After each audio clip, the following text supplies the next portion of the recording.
best content that you're going to find on the internet. If you stay with me for 10 minutes, I promise you're going to stay for the entire hour because we have Annie Harton here, marriage counseling expert, which I think is the first of the counseling realm and the counseling world or expertise. So you're the first one here on Weekly Dose of Dano. Annie, thank you so much for being here. What do you have to say to the Positivity Posse before we get started?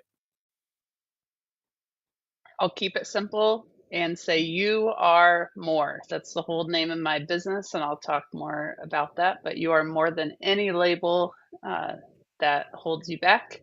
So remember that always. Awesome. Thank you so much for that. And to my Positivity Posse, whether you're watching live or on the replay, thank you so much for being here to share in these moments that we can take to go and learn more about ourselves and to really be the best version of ourselves. And I know they might sound a little cliche, a little corny, but we are giving you the golden nuggets that you need in order to stay at the highest vibration and to live the life that we've come on this earth to live. So thank you so much for being here. And please bring your pencils, bring your notebooks, everything that you need, because we're going to be dropping some fire content for you guys tonight. So we'll be right back. And here it is, everybody. Get comfortable because it's time for another episode of Weekly Dose of Dano TV.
Let's go. Oh, wait. Why is it doing that? Here it is. Let's go, everybody. Thank you so much for being here. Like I said, live or on the replay to share this time every Thursday at 9 o'clock Eastern time to really learn more about ourselves, to learn more about the guests that we have on, and to really get everything that we need to really advance in our lives, right? Because we don't want to stay at the same places that we are. And even if you are at that place and everything's going great for you, congratulations. This just might be another time for you to just come and share all of this great energy with my Positivity Posse. But like I said, if you're not at that place, don't fret. We are here to give you everything that you need to really elevate to that next level. And that's what I'm really all about.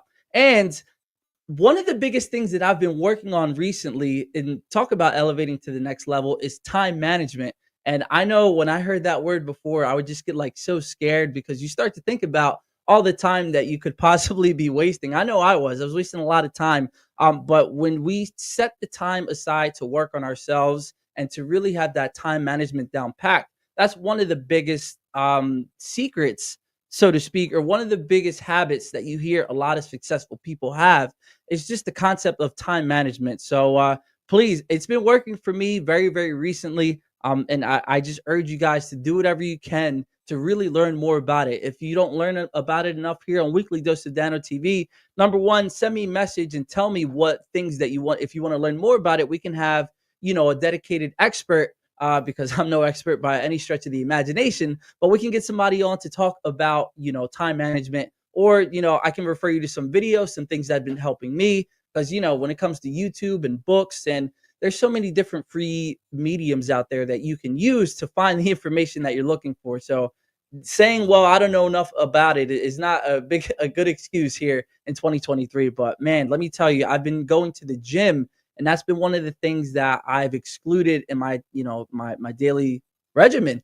For about, I'm gonna be honest with you guys, it's been about 6 months since I've been going consistently. So this week I'm back on track, and I'm gonna keep it that way too, because I've been dedicating and allocating that time in my day to go back to it. And we're gonna get right for the summer. So I'm excited to share that with you guys. And let me know of some things that you need to work on, or maybe that you want to implement before the year is over, right? Because I know next year everybody's going to be talking about, oh well, it's the New Year's resolutions. And speaking of the gym, oh my God, I'm just thinking about it now. The gym's gonna be so packed. So might as well get started right now.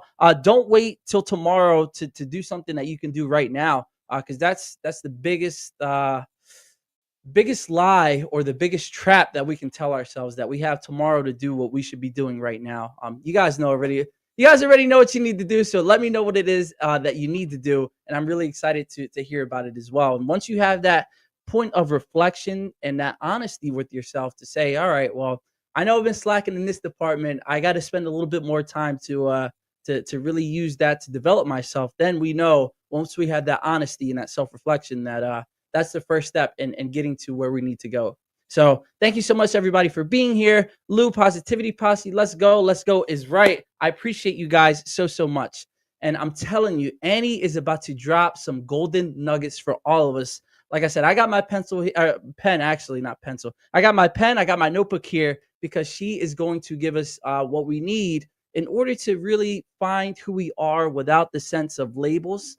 And I know she's going to be talking about the relationship label, but I just want to put my own little 2 cents in there to just, it doesn't matter what label it is, right? It can be a relationship label, it can be the label for your job, or even something as serious as like what we identify as like our race, or like our all those genders and all this stuff that we talk about. When you really look at it and you reflect on it, they're all labels. And once we figure out and discover who we are past those labels, we can really start to live that sense of life and enjoyment and freedom, which is what we all want in any stretch of the imagination, right? No matter what we're talking about, financial freedom, freedom from, limiting ourselves to what we think about ourselves, or freeing ourselves from what other people think about us. Every sense of the word, that freedom is coming. And Annie is really going to come on here to talk about her experience and how we can break away from those what do you want to call them? Prisons? Labels. Whatever you want to call them. She's here to dispel it all. So look, I'm trying so hard not to laugh at this because this is absolutely hilarious. But we got to keep it professional. So everybody, do whatever you have to do right now. I got to see some hearts. I got to see some fire chats and emoji. We got to welcome Annie onto the show. Annie, what are you doing back there? Stop working on your book. It's time to come onto the.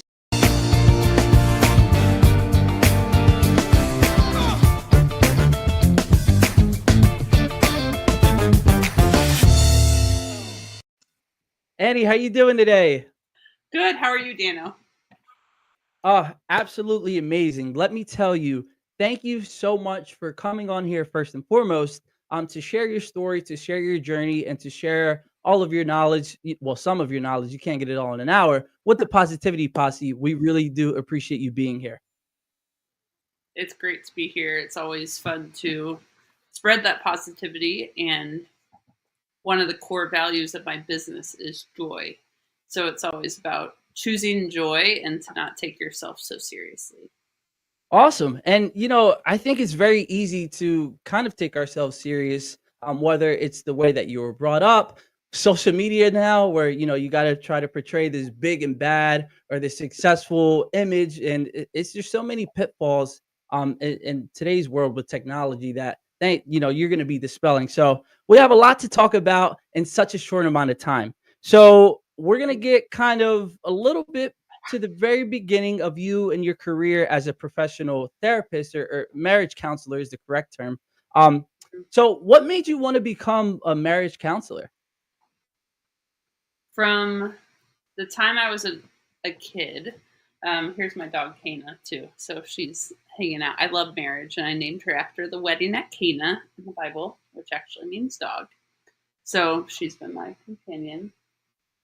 So when I was two, my parents had quadruplets. So I was the big sister of quadruplet siblings, and our family always had a great time together. We always just have been close, and we have a lot of traditions, and we have a big text thread, and we just have so much going on in our relationships, both in our immediate family and extended family. And I just wanted to help other families to experience that same joy and love, because a lot of families that I was meeting did not have that same connection that we had. So, so from a young age, I just wanted to help other families have as much fun as we did. And then I went to school and fell in love with psychology. We had a psychology class in high school. And so I went on to college and dove into the clinical side of um, the work to learn about why we think and feel the way we do and how to communicate better. And uh, I went from there. Awesome. And one of the things that you mentioned too is recognizing that other people probably not, having as much as you, is so key because number one, thank you for going into this field so you can be of service to others because as we all know, the greatest way and the quickest way to feel happy yourself is to help other people out with, whatever they may be going through. So thank you. And I'm glad that you recognize that too.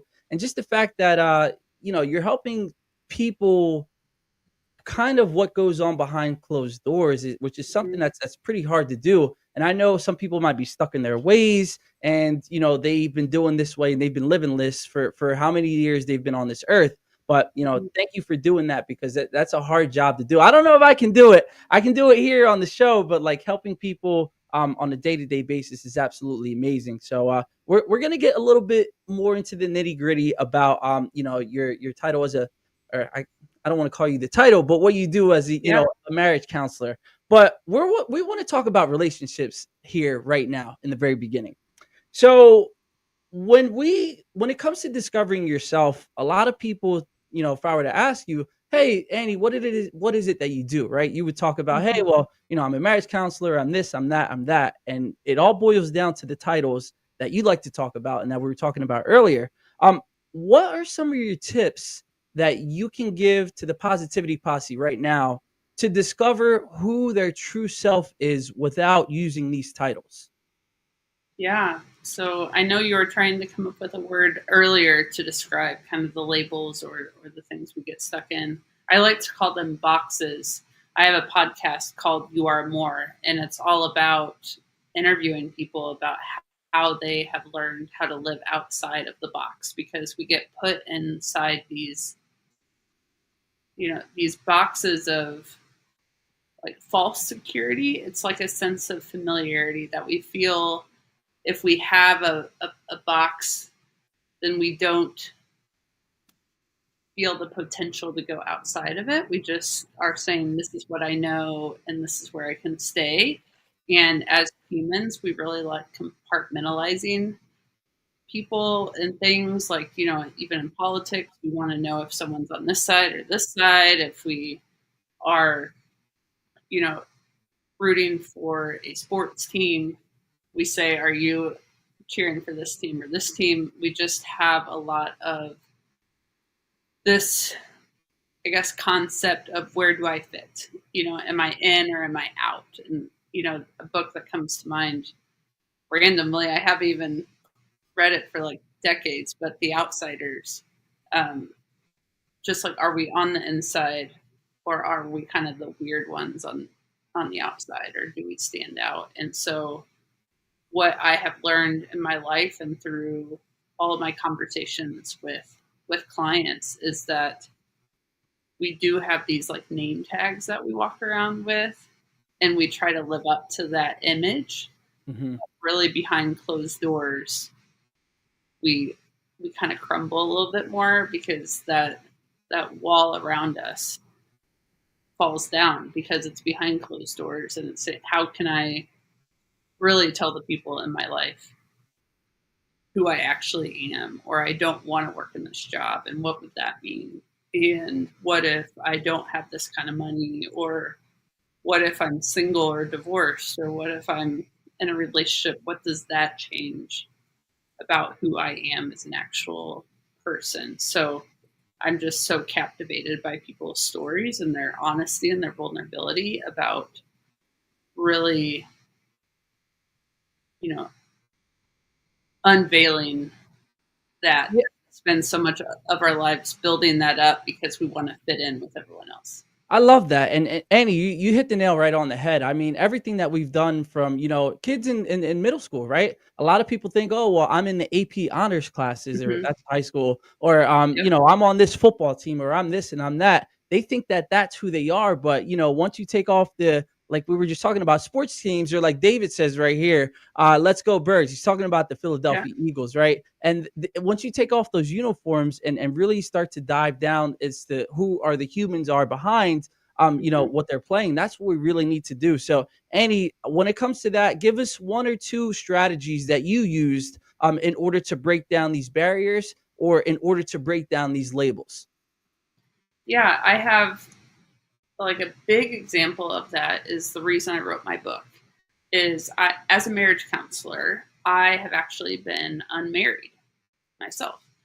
So I have a lot of people asking me, why would I come to you for therapy if you don't know about marriage? Like, if you haven't been married, then what would you tell us and why would I come to you? And that has really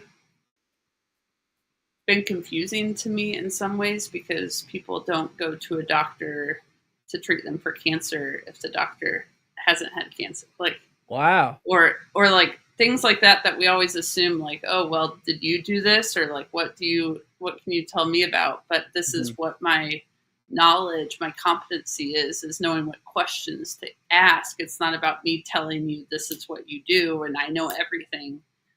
But there's almost a sense of objectivity there if I'm not Mhm. coming from my own marriage, um, and bringing that kind of baggage. That will be another season for me when I am married to practice that sort of balancing and not letting my own marriage like get in the way of a marriage I'm I'm working with. So when I was 25, I met this guy. I had my first kiss, my first boyfriend, like all of this, and I said, finally, I'm going to get married, and this is great. And it was just seemed like it was meant to be.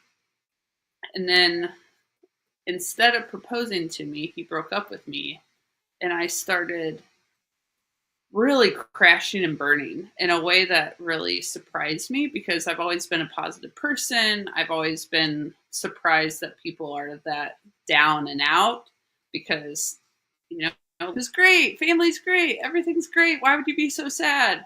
But then I started to really get attracted to suicide, and I started to really feel so empty without that relationship because I put so much of who I was in this story happening in a certain way. Because here I was like, oh, this is kind of the only thing that would make sense in this story as a marriage counselor and as someone who's waited all these years, and now I'm 25 and now this is great.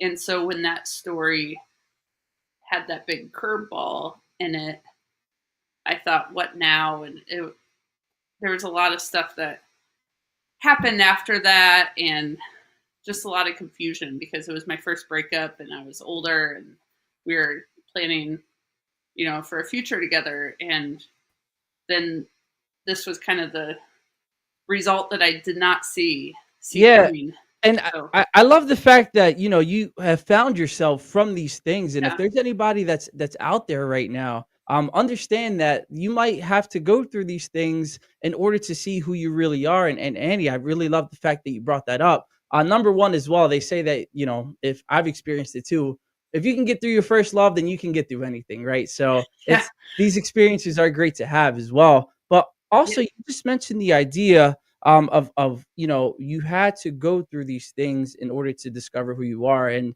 it didn't happen the way that you thought it was going to happen, but Mhm. when things that the experiences and the events that happen in our life turn out the way that you described, Mhm. that is when we can truly start to give gratitude to things like, okay, could you imagine how life would have been if you were in that situation, or if you were in that relationship? It just gives you another appreciation for life. Yeah. So it's Yeah. a big example too. So Well, and therapy is amazing to go through, especially as therapists. We have personal therapy as well, to work through our stuff so that we can show up in healthy ways to help others process their wounds and their traumas. And so after the breakup, I heard about the Camino de Santiago in Spain, Hmm. and I ended up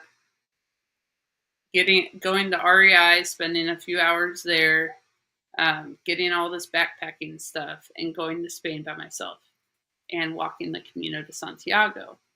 And I really wanted to reflect on my 20, kind of saying goodbye to my 20s and walking into my 30s as a single woman that I did not foresee happening if I were a kid and said, "Oh, when I'm 30, I'll be single and traveling along, Oh, yeah. down We've all told ourselves that story before. by I still myself." tell myself that. Yeah, so when I came back, so in the Camino really taught me to kind of strip down everything that holds you back, because really you just have a backpack.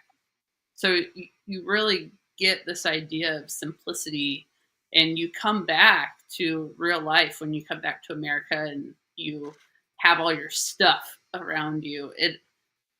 It's really culture shock. Like, I came back kind of getting mad that I had so much stuff because I was so happy with two pairs of clothes, like two outfits. And I did my laundry every night, and I walked miles every day and had these wonderful conversations with people all over the world. And so it was just so simple and human. And then coming back and being overwhelmed by how much is just like poured on top of that, that doesn't mean as much because it kind of keeps us away from that human connection. And so when I came home, I turned 30, and I felt really called to go on a year-long dating fast, on my 30th birthday. Did you So say dating fest or dating yeah, fast? dating fast. So I Oh, decided, okay. because there was something in me that just wanted to see every guy as like a potential, as a part. So I kind of lost this sense of like being a sister to great men that have, I wanted friendship. I wanted to find myself again. I wanted to heal. And I also felt called to write this book called Single Truth You Are More Than Your Relationship Status. And it's all about what I've learned about love as a single marriage counselor. And I dedicated it to my ex and all people that don't really feel worthy of love. And I wanted to write that while I was still single, because I didn't want to start off on this endeavor and then all of a Yeah. sudden meet someone and then I wasn't able to really be in the season, because a lot of people that speak to singles speak from the other side of the bridge kind of and say, "Hey, I'm over here. It's great."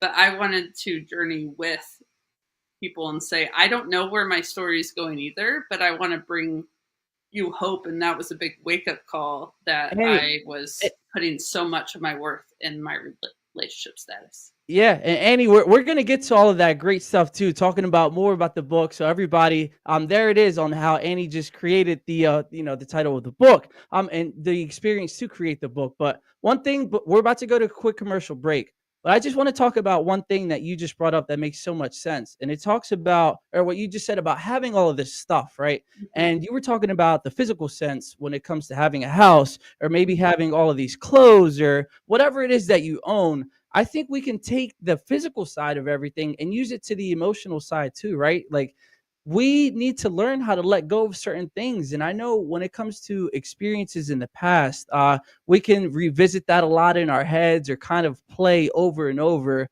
the experiences that we've had. But sometimes we just need to let it go. Just say thank you for the experience. I learned more about myself. I learned more about what the world is like, and then just move forward. And then in the same token, it's the same thing with the future, right? What you were just saying is you're so excited to learn about the future, to get that job or that dream partner. But we need to let go of all of these things and start to live in the now. And I'm so glad you brought that up, because it doesn't really have to always be physical things. It can be, mental and emotional ideas as well. So we're just going to play a quick word from our sponsors. It Takes a Village Housing. Thank you for sponsoring Weekly Dose of Dano TV. This wouldn't be possible without you. And to my positivity posse, it wouldn't be possible without you, everybody watching as well. So don't go anywhere. Amy's going to drop some more golden nuggets for us, and we'll be right back after a word from our sponsors.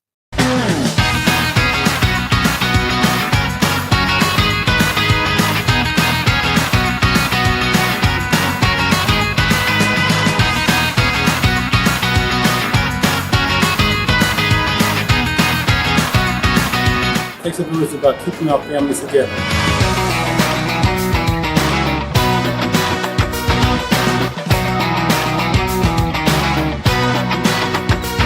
God bless this organization.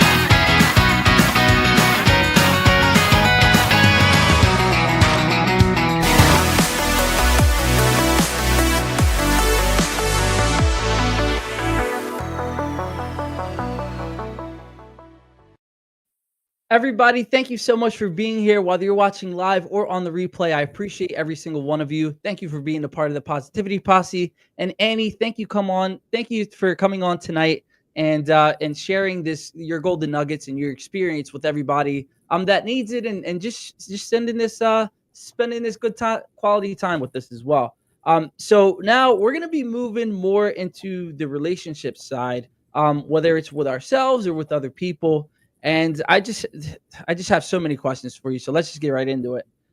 I know about I know a few people personally that when it comes to relationships, specifically dating ones, they're not really sure how to be with themselves, and they go from person to relationship to relationship to person, and all that great things. And I don't think that that's the right way to be when it comes to living your life. I think that you need that time to heal. I know that you need that time to heal, right? Because I had my own relationships in the past, and I needed that time to heal. But without it, you're not able to really move forward and love anybody else at the same capacity that you love yourself. So, can you talk about some of the dangers and of going from relationship to relationship? What are some of the pitfalls that these people might be experiencing? Yes, and can you hear me okay? Yeah, yeah. Okay. I got a little notification that said my audio was weird. So, um, I have really been intrigued by the concept of margin and capacity, right? That we want to fill every inch of the page. So when you have a book, for instance, there is white space on the sides of the book. We don't have everything covered, but we have an issue with kind of saying no to something. Like if we stop a bad habit, then we have to pick something that takes its place because naturally we're going to fill that fill that void. And often people go from relationship to relationship to relationship because they don't want to feel alone. They don't want to feel that void.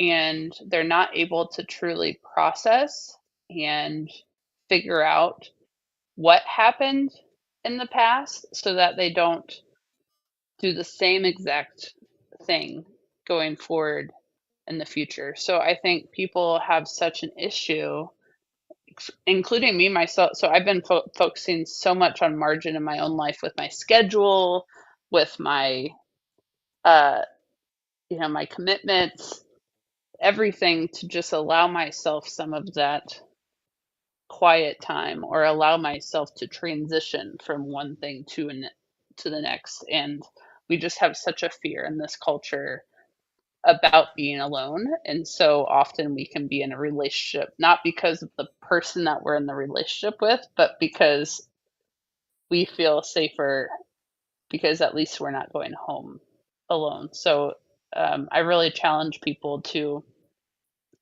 really consider that, to really ask yourself, why am I in this? And challenge yourself a little bit to not put a label on it so quickly.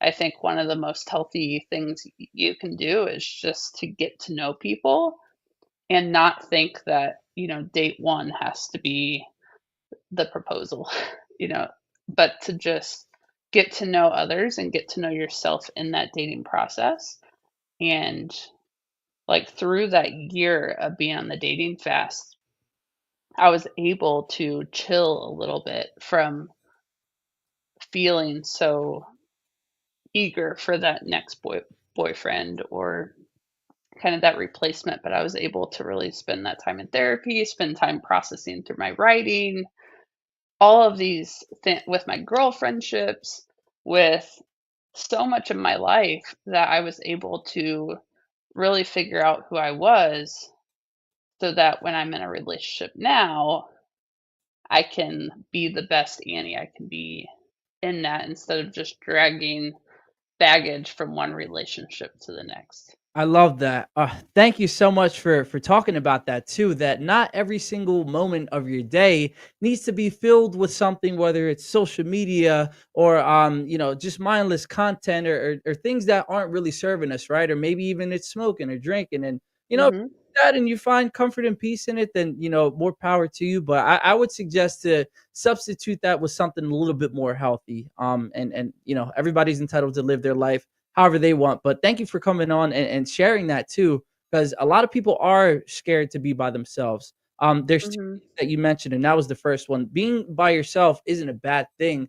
And you might be surprised to what comes up when you're by yourself, right? I've seen a few videos actually on social media talking about it. Yes, I'm guilty Mhm. of using it too, but I've seen the videos of people where they're like, "Whoa, oh my god, I just took myself on a date. I went out to the Mhm. movies by myself," and it's like, yeah, that's a great start, but keep doing that, and you're on the right path. And if it's a big victory for you, then congratulations. But Yeah. do that a little bit more often, and you'll see what really pops into your mind about how the type of person you are is, and what you really think about, and if you're being judgmental or not. So thank you for bringing that up. That's a huge tip. And one more thing you just brought up too was the fact that you were just so in a rush to find that husband after the first date. And I know for Mhm. guys, we kind of tend to think about the opposite, right? The first date would be like, yeah, I found my little, smash buddy or my sneaky link or whatever it is. But it goes in that token as well. Like, don't just go out to somebody just because you want to smash, or like, you think they're attractive, or just get whatever you want out of it.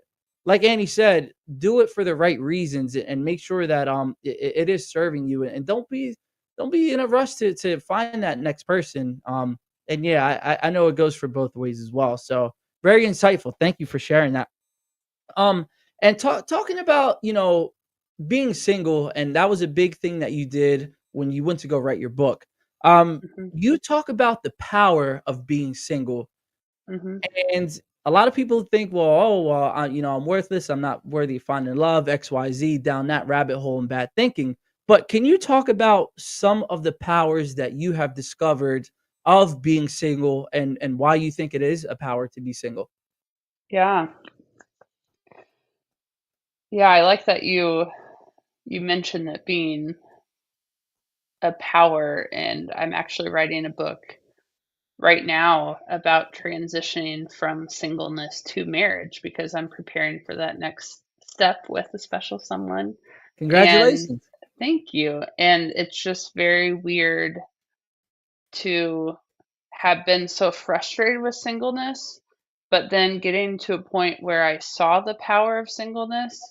And now both of us, because we're in our 30s, we're both kind of grappling with giving up singleness. We're both kind of like grouchy about it to some extent. Like we're just honest about grieving one season before entering another. So it's a beautiful thing when there's good things about each season. Like there's a good thing about being a kid, there's a good thing about being a teen, there's a good thing about being an adult, like a parent, a grandparent.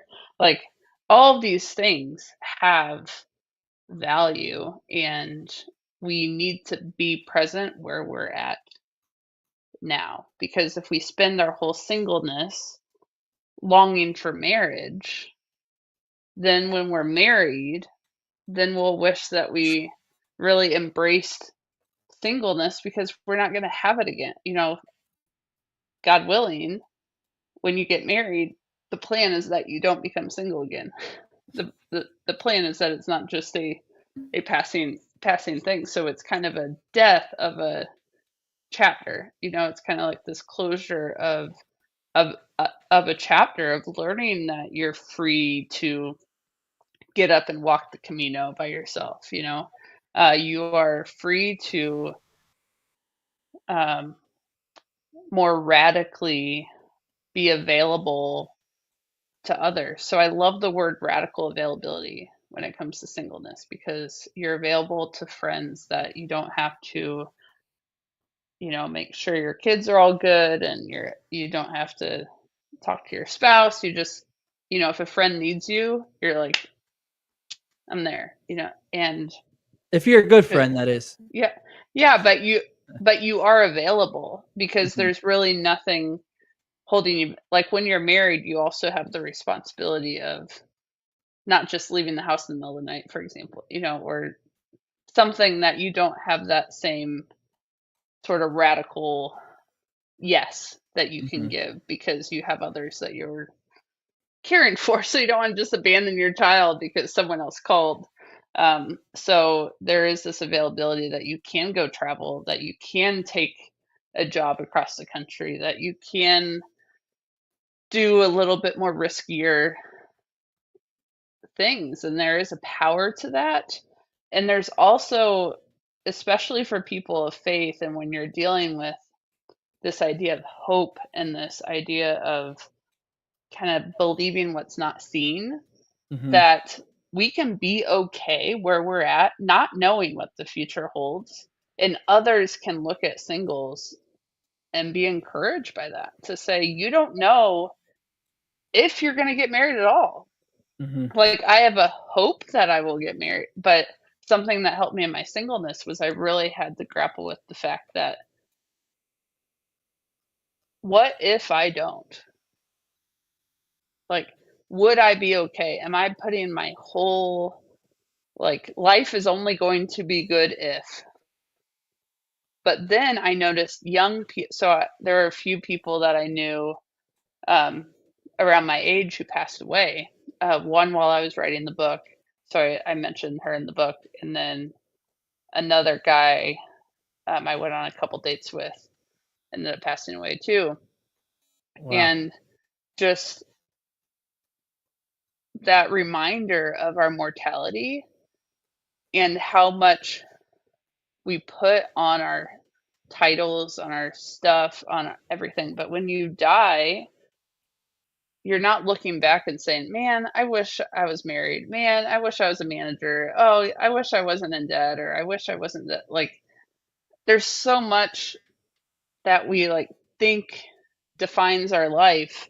But in reality, when someone died, I mean, hopefully they're happy in heaven now and not thinking like, dang it, I'm still single. Oh, please. So, They probably forgot all about yeah, this, this world when right? they're up there and they transition. Yep. And I really want to add to that idea too.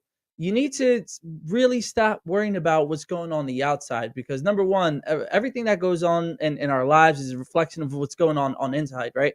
So if we are happy and we are taking care of our mental health, our spiritual health, and just making sure our emotions are in check, that is when we can really not really judge, but create true happiness, right? And then Hmm. it doesn't matter what happens on the outside. Like Annie said, so what if you don't get married or you don't get that job promotion? As long as everything is good on the inside, Hmm. number one, everything on the outside is going to be a reflection of that. And then Hmm. number two, that's when you achieve that true happiness, not dependent on somebody else trying to make you happy, but you taking the steps in order to make sure you do that, achieve that happiness. So, Hmm. Annie, we just got to hear a word from our second sponsor, but she's dropping the hot fire for tonight. I hope you guys are paying attention, and just don't forget about this content too. Actually go out and apply and do these things in order for us to achieve our happiness, and to not put so much stock into somebody else and into the titles that Annie was just talking about and the outer circumstances as well. So everybody, we'll be right back after a word from our sponsors on Weekly Dose of Dano TV. Thank you so much, everybody, for being here. I really appreciate you so much. And we'll be right back after a word from our sponsors. And the sponsor video, why can't I find it right now? All right, well, you guys, we're just going to have to play another Thanksgiving video. So I know you guys are probably still eating your Thanksgiving dinners because there was so much in abundance of food. So here's just a Thanksgiving video for you guys too.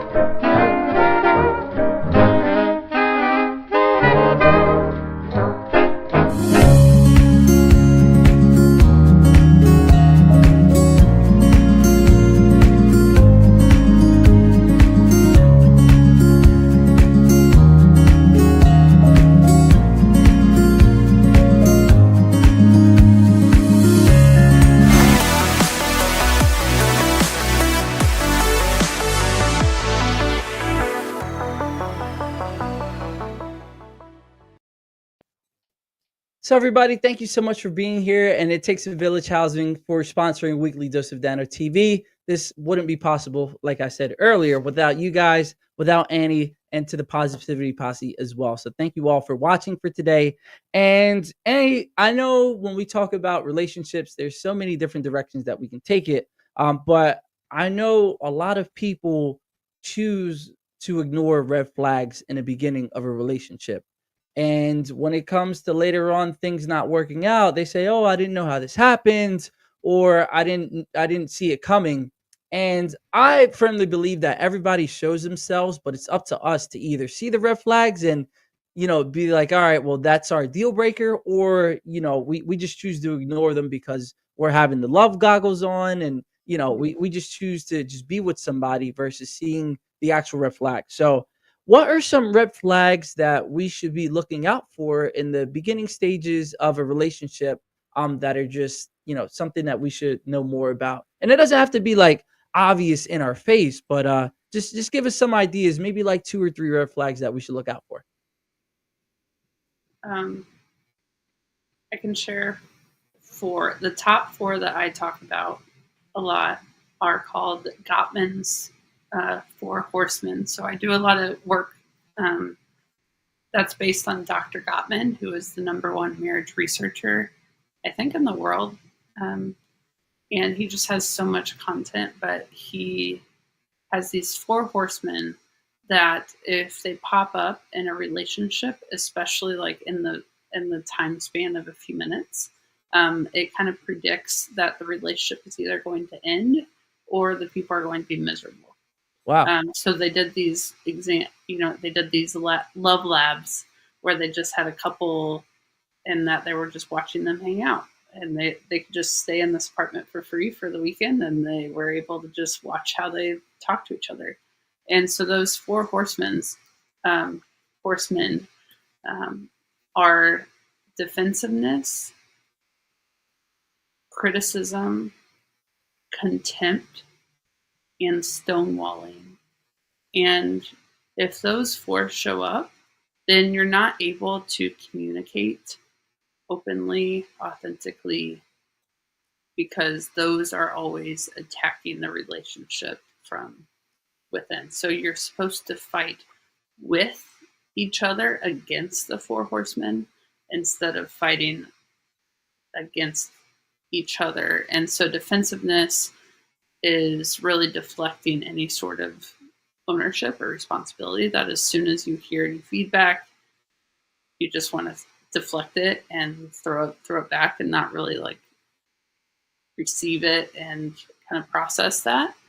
And it's really important to focus on the issue at hand rather than criticize their character or Mhm. using a lot of you, but really focus on those I statements. So, when you said this, I felt really hurt. Can you explain that to me? Or can you tell me more about, where that came from or something? So that's a much more gentle startup is the term for it. Instead of the harsh startup, you can start conversations more gently so that you are more approachable, that you are able to actually have dialogue instead of a harsh startup where you just come in assuming that you know what the person intended, you know what they're thinking, you think they're awful, you think they're stupid, because that's kind of the contempt is saying that I'm better than this other person. And then stonewalling is what happens when we start to get flooded and get in this fight or flight stance, but don't stop and take a time out, but instead just kind of let ourselves be hardened, almost like, those movies where you become a statue or something. But before you become a stone wall, then you need to say, hey, I'm feeling a little overwhelmed. I need to go on a walk, or I need to go take a nap, or I need to go eat some food. I'm hangry, or something like that, to just have like a timeline of saying, I need to go take a break.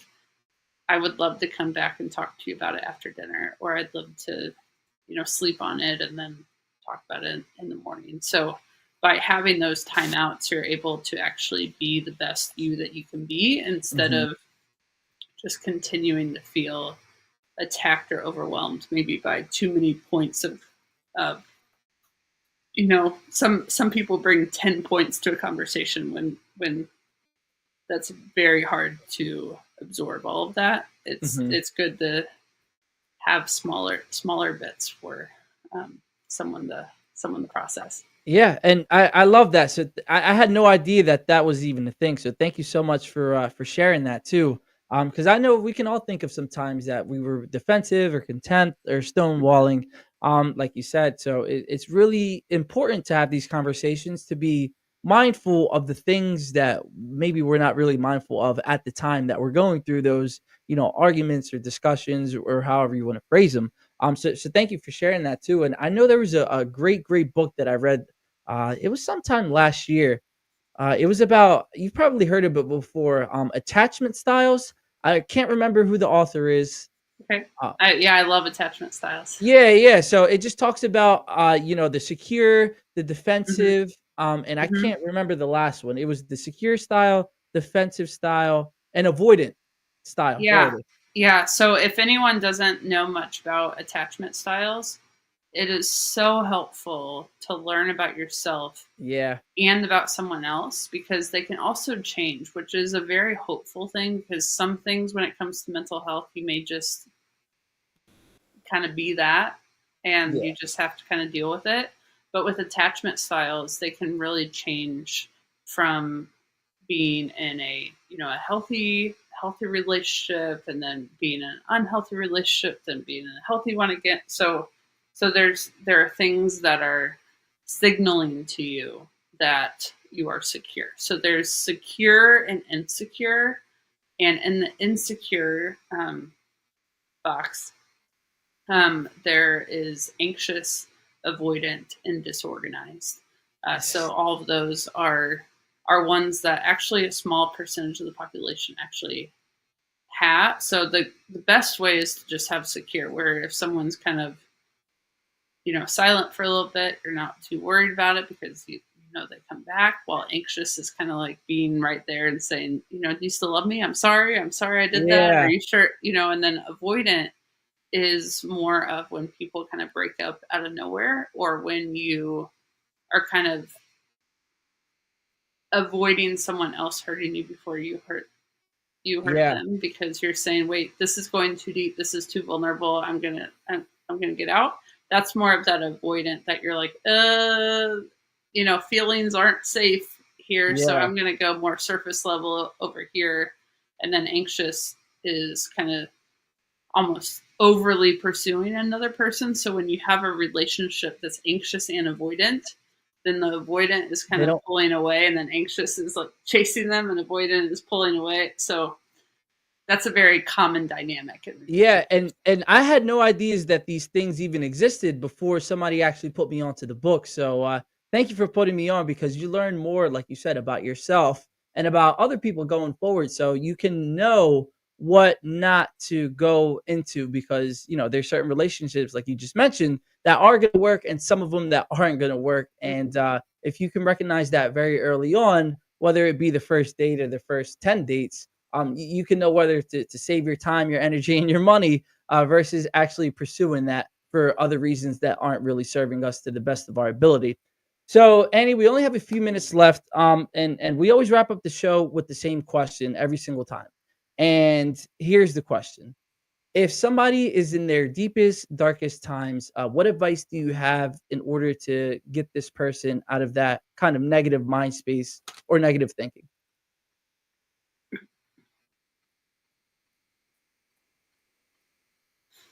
Something I tell my clients a lot is I will hold the hope for you until you're ready to pick it back up again.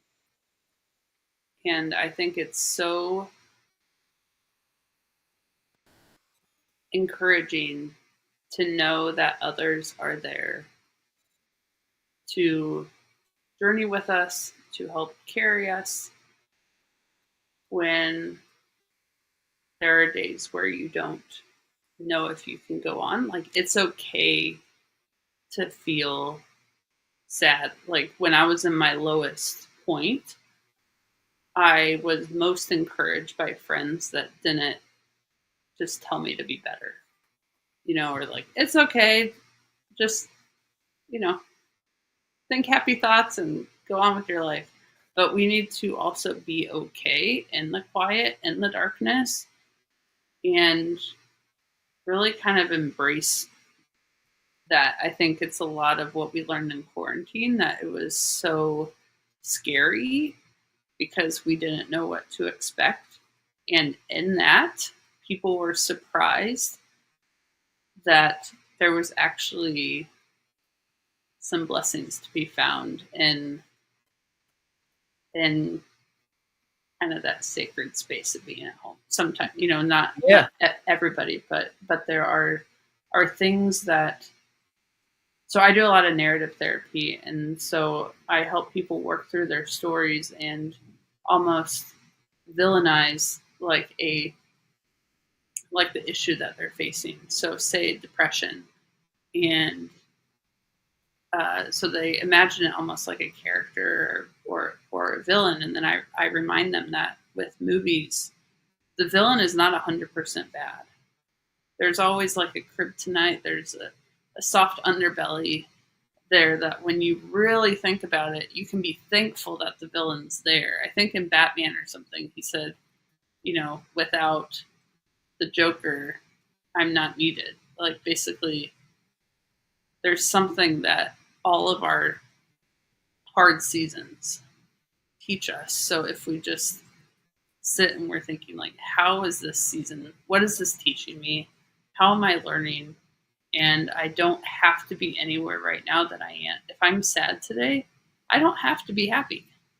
I can be sad today, and someone will meet me in that sense of empathy. There's a really good video about empathy versus sympathy by Brene Brown. And it's that sympathy is like from talking from above, like saying, oh yeah, hope you're doing great down there. And then empathy is saying, here I am. Let me know if you need it. Awesome. Well, thank you so much for sharing that as well. And like you, man, we need to develop that more. Is that I'll carry the hope for you until you will carry it yourself, and that's so important to keep those people that can do that around you at all times. And not only just to use them for that, but in case they need it as well, you can be kind of that beacon of light that these people need, and to carry the hope for themselves too. And we do need to understand that we're not going to be stronger 1,000% of the time or 100% of the time. But as long as we do it as much as possible and we keep people around that need it in our lives, thank you so much for sharing that. That's when we can really start to live life and go live more confidently, take a little bit more risk because you know that you have some support backing you as well. So Annie, if there's where can people go to reach out to you and maybe even possibly buy your book? Yeah, my book is available on Amazon. Single Truth: You Are More Than Your Relationship Status. It's at a very Show it on the camera really quickly again. So it looks like this. It's a brand new cover. I wrote it 4 years ago, but this is a brand new cover. So the prices are cheap on Amazon right now. So if you could take advantage of those low prices and review it, please review the book as I'm relaunching it. And then AnnieHarton.com is probably the best place to get connected with all the things with my podcast, You Are More. That's on there. My YouTube channel, my Instagram, my Facebook, everything can kind of be found through Annie Harton. Awesome. Well, thank you so much, Annie, for coming on today and giving us the insights and the golden nuggets that we needed, whether it's relationships with other people or relationships with ourselves. This was awesome. And I know my Positivity Posse loved it. They've been dropping comments throughout the show. And thank you to my Positivity Posse for just constantly dropping, the golden nuggets and the fire emojis and everything, because it wouldn't be possible without you. And we feel the love that you all pour in week in and week out. So thank you so much for being here. Next week we have Jake. His last name is escaping me, but he is from the YMCA, and he's going to be talking about all the great that he does for the community, for the kids as well, to really support them. And I know their motto is a support without walls, which is pretty interesting. So Come back next week to hear more about all of the great content that's going on at the YMCA here in the local area. And Annie, again, we thank you so much for coming on today. And to my positivity posse, have a super great weekend. Be safe out there. And you never know, you might find your significant other out there, but it won't mean anything if we don't take care of what's going on within ourselves as well. So thank you, Annie. Thank you to my positivity posse. And I will see you guys next week for another episode of Weekly Dose of Dano TV. Peace, everybody.